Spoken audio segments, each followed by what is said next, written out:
Hey guys, welcome back to the MBS Academy. So this video is basically the continuation of the previous one, which was May June 2022 multiple choice question. So let's start with the question number 21. Which statement describes the structure of ATP? ATP is basically adenosine triphosphate. So ATP is a nucleotide. So let's see what is the structure of nucleotide. So basically this is a nucleotide. Okay, so this is a nucleotide basically consists of a ribose sugar and nitrogenous base and a phosphate group.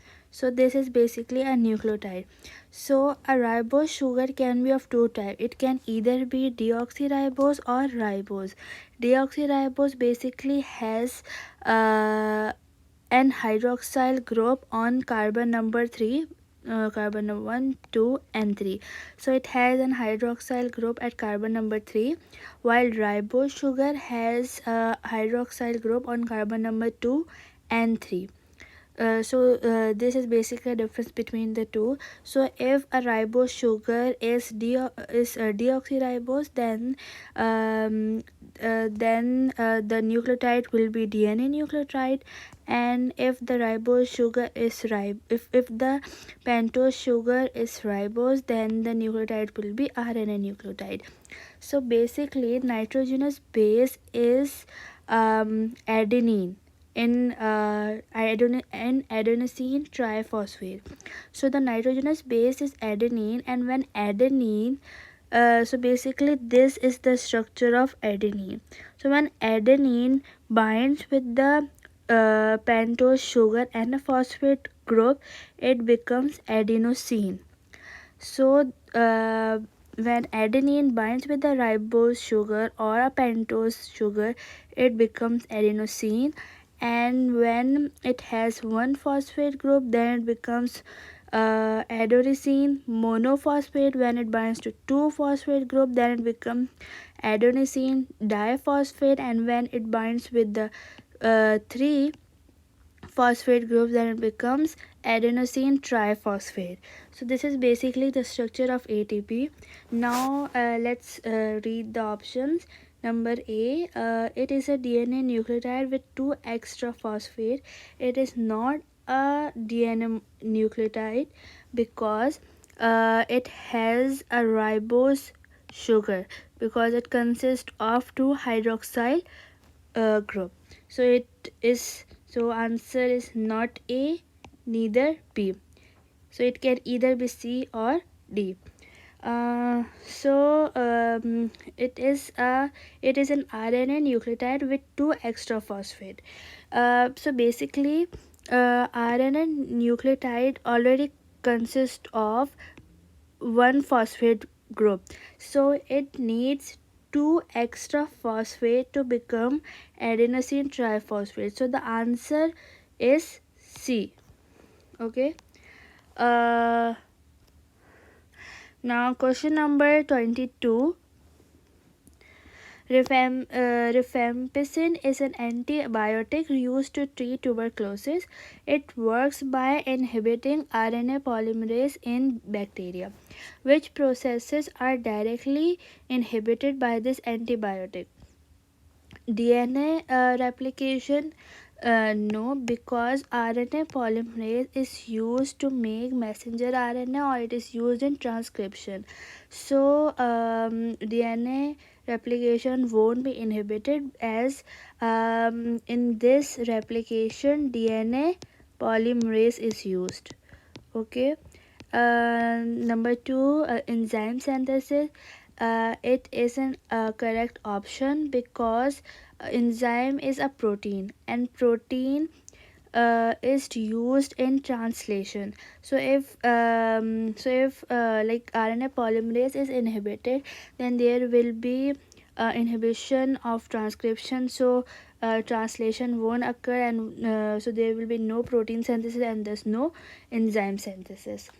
And then ATP synthesis, this is wrong, because again ATP is used energy, and also it is a nucleotide, so it just only require a ribose sugar, nitrogenous base, and a phosphate.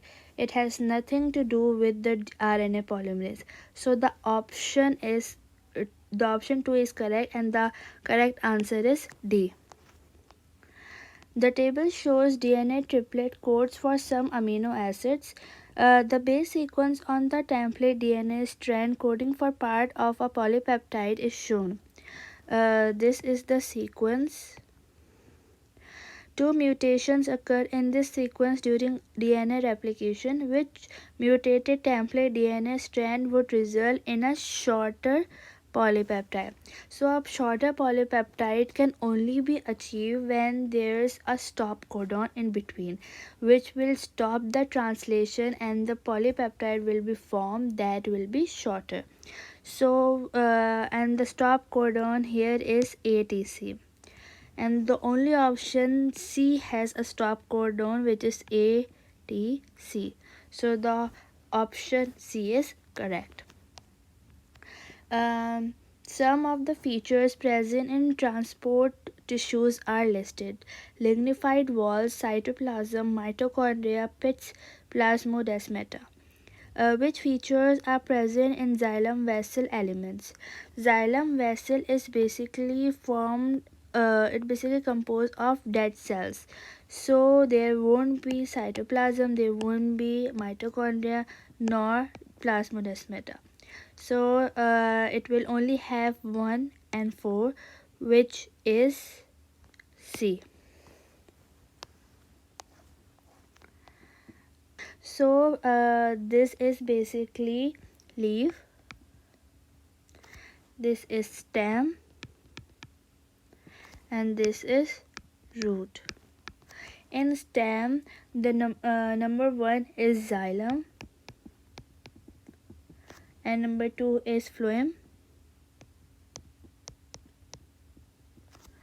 In stem, centrally there is xylem, so number 4 will be xylem, and number 3 is phloem. And in root, number 6 is xylem, because xylem is placed centrally in roots. On the periphery of the xylem there is phloem. So basically lignin is present in xylem, and phloem is used to transport organic solutes. So 1 is xylem, 4 is xylem, and 6 is xylem. 1, 4, 6. So the answer is B. Which molecule form hydrogen bonds with water during transpiration? Cellulose in the xylem wall. Yes, because xylem is basically a water transporting tube, so cellulose does form hydrogen bond. Suberin in the xylem wall.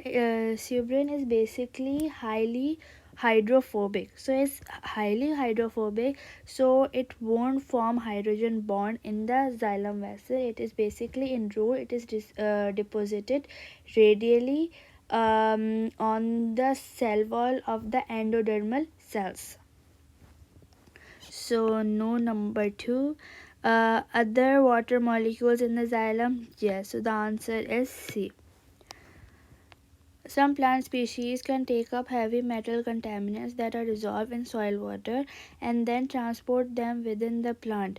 Within plant cells, the heavy metals accumulate mainly in the vacuole. Which suggestions about the transport and accumulation of heavy metals are valid? Number 1. After initial entry into the root, some of the heavy metals can pass through the tonoplast to be stored in the vacuole of cells in the cortex. This is correct because heavy metals basically travel in the xylem vessels, and they pass through tonoplast and stored in the vacuole. Number 2, the heavy metals can take an apoplastic pathway in the xylem, and at the endodermis must take symplastic pathway. This is also correct. The rate of accumulation of heavy metals in leaf cells will be faster at night when photosynthesis is not occurring than during the day. Number 3 is not correct because during photosynthesis transpiration stream increases. And number 4, the presence of heavy metals causes the transpiration stream to slow down and reduce the rate of transpiration. This sentence is correct, but it has nothing to do with the accumulation of heavy metals, because here they've asked about the accumulation of heavy metals.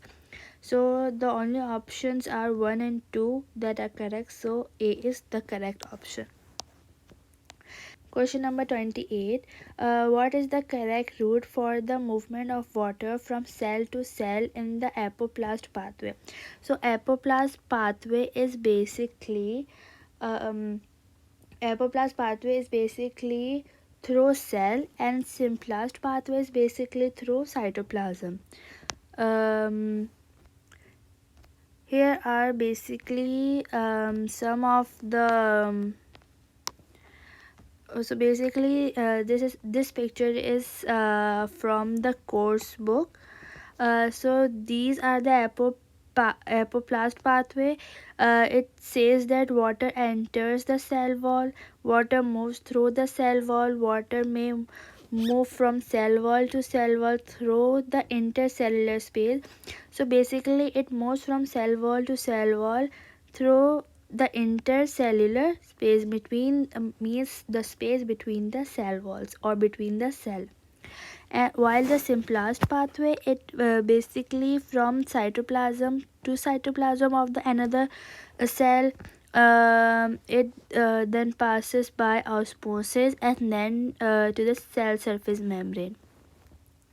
It enters the vacuole. So basically here the options are through adjacent cell surface membrane.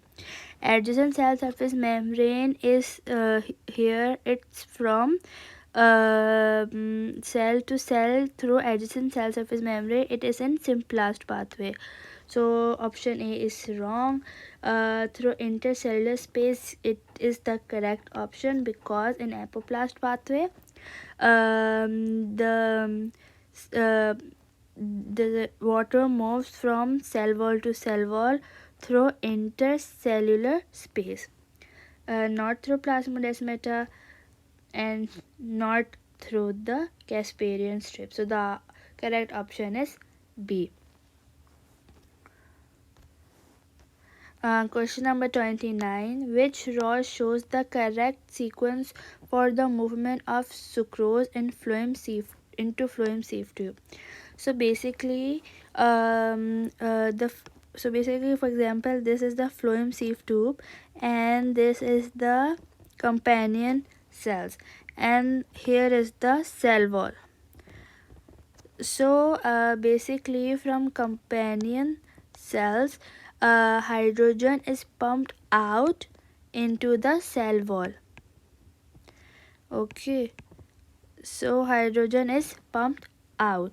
So here now let's see the option A, diffusion of sucrose into the companion cell cytoplasm.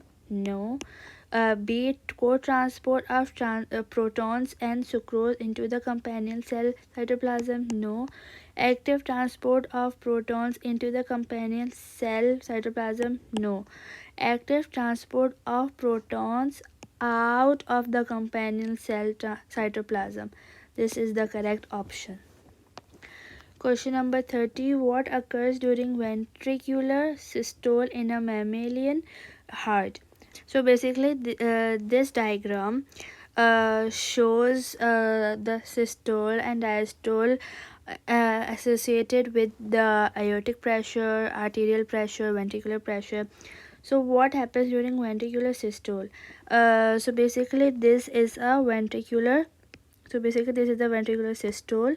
In this aortic pressure increases. See here the aortic pressure is increases, so one is correct. And arterial pressure does not change.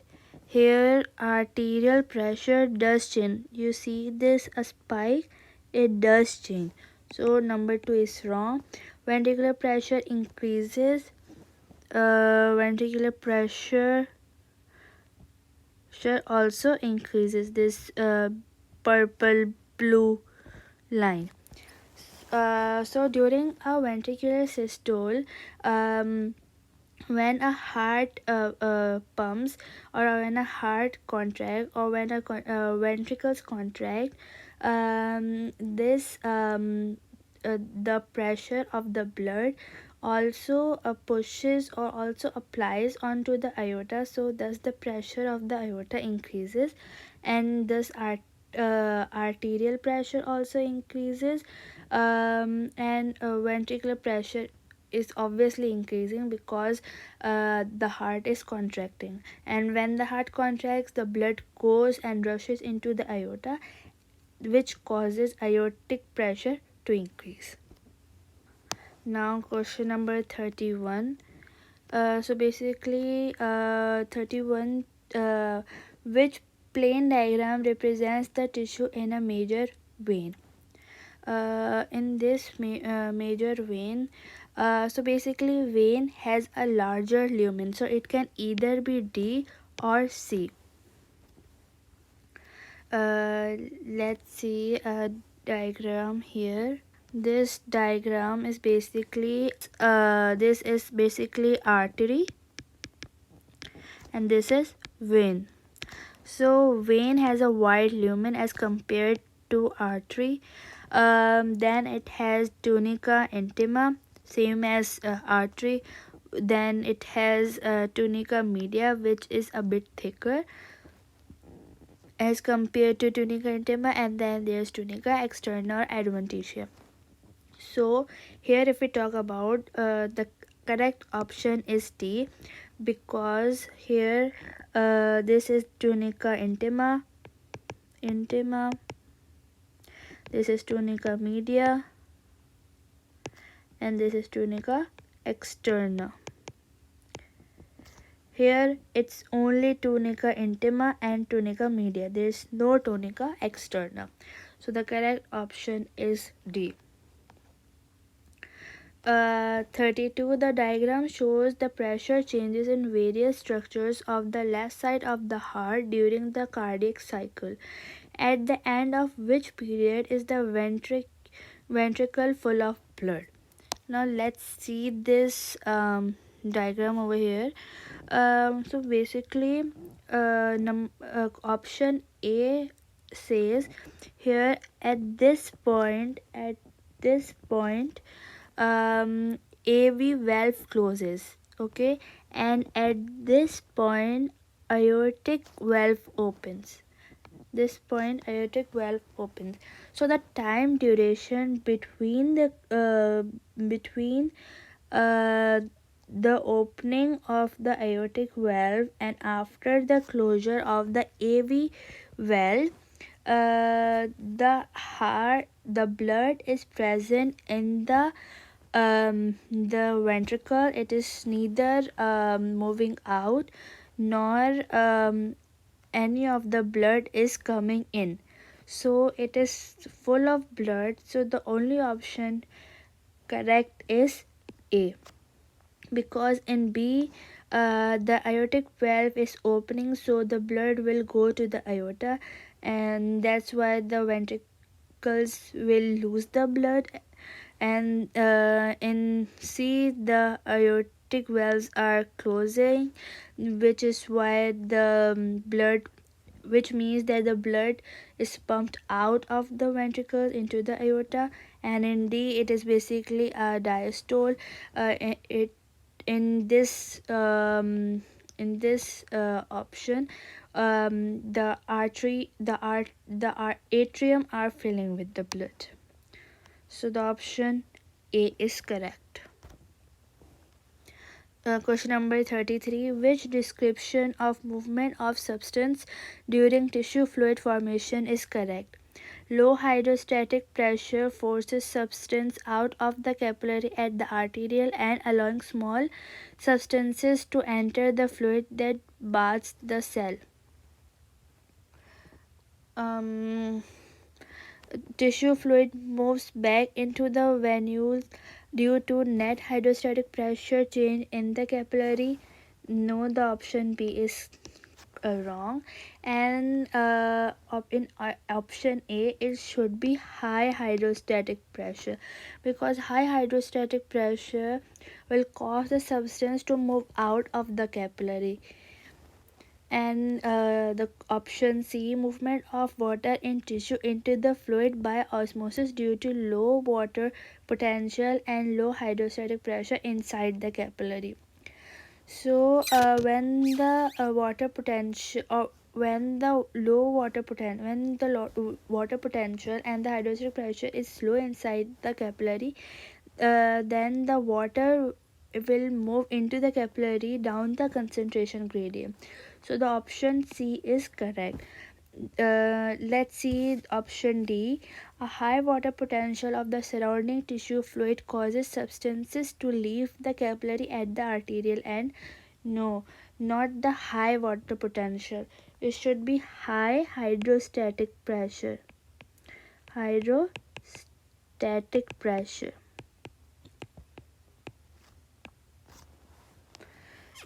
Question number 34.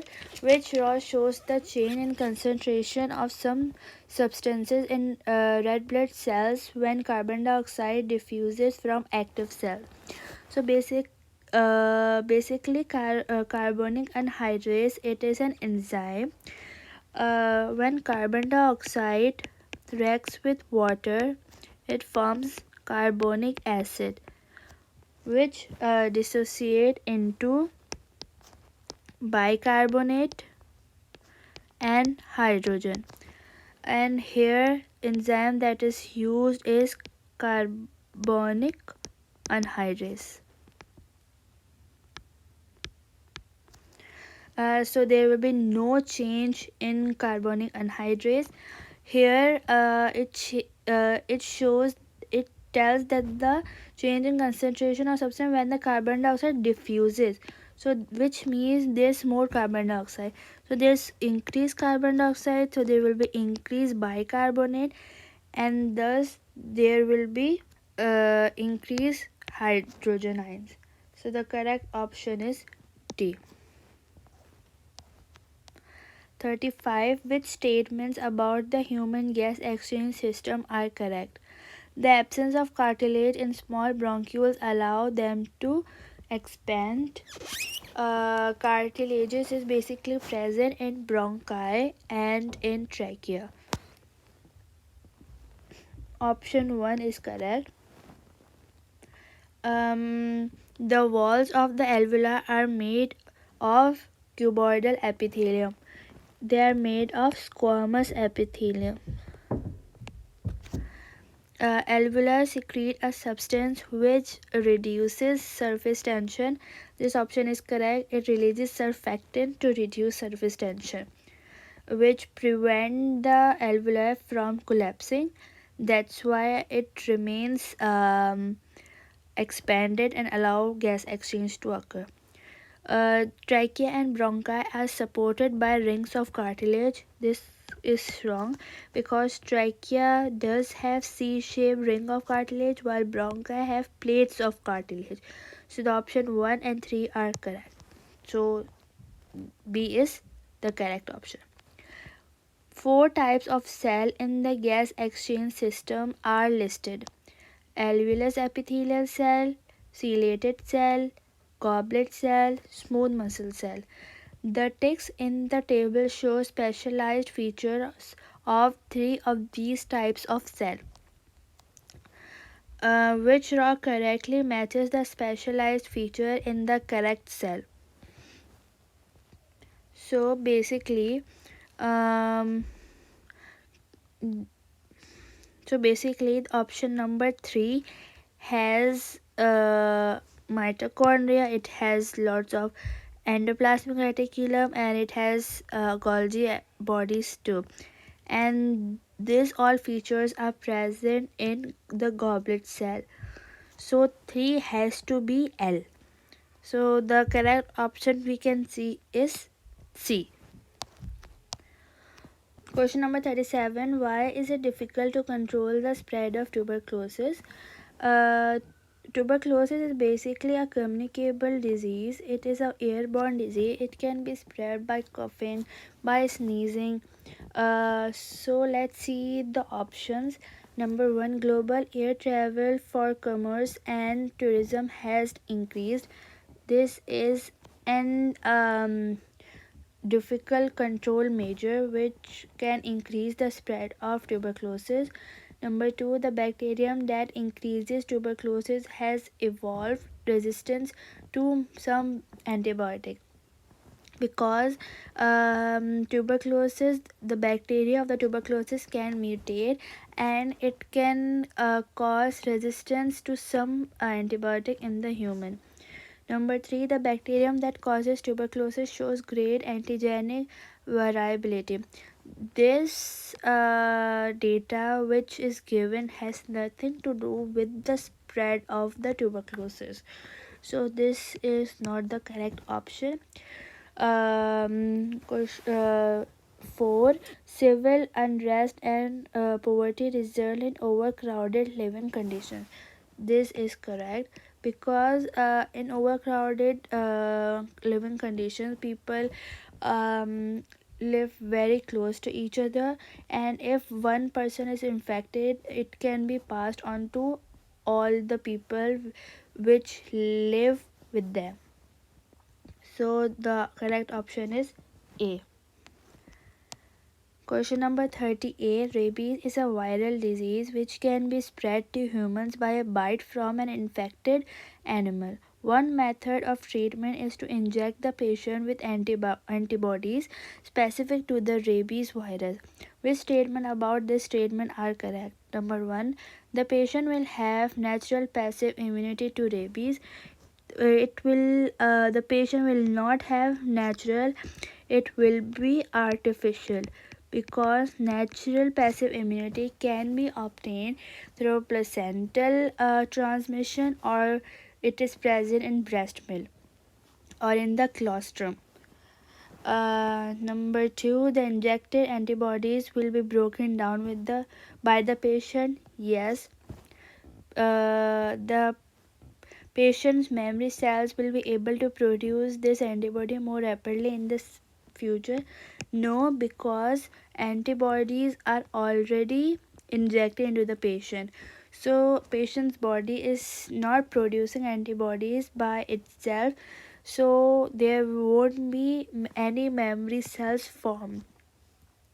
4. The immunity provided will only last a short time.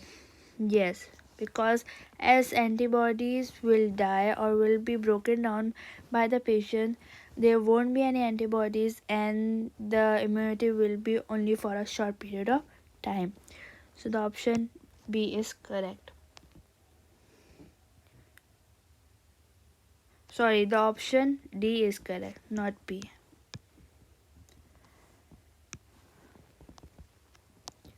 Question number 39. A person's blood group is determined by antigens present on the red blood cells. The table shows the antigens and antibodies in the blood of people with different blood groups. So these are the blood groups that are given. These are the antigens and these are the antibodies. During a blood transfusion, it is essential that the person who receives the blood does not have the antibodies to the donor's blood. Which blood groups can be given to a person with blood group B? So basically, when we see a recipient, so in recipients we see antibodies, and in donors we see antigens. So here, which blood groups can be given to blood group B? Blood group B can be given to the patient or the person with blood group B because it has only anti-A antibodies, and also uh, blood group B is also given. So the correct option is D. A student used a diagram to show four types of cells involved in the primary immune response. Unknown antigen enters the body. Cell type 1 release chemicals that stimulate phagocytes. to engulf antigens. Cell type 2 destroys cells infected with virus which would be released into the body. Cell 2 is T killer cells because it destroys the cells infected with virus, and T killer cells basically kills the cell. Cell type 3 produce the antibodies required to bind to antigens. Cell type 4 recognize the foreign antigen, move towards it, and surrounds it. It is macrophage. This function is of macrophage. So the correct option is C. So here is the end of the video. I hope you like it. Thank you.